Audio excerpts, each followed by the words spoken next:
Honestly, hindi ko alam na may table fan na pala si Jisoo Life.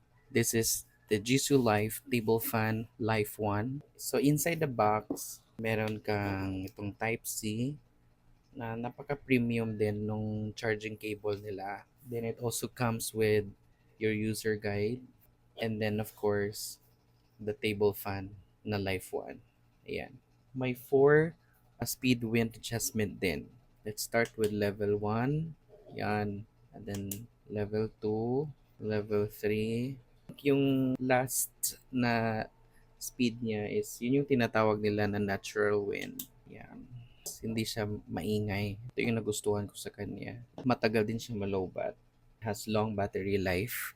It's rechargeable gamit yung Type-C na USB charger kasi may 15-hour extended battery life siya. It's also portable and lightweight. Ang gaan niya.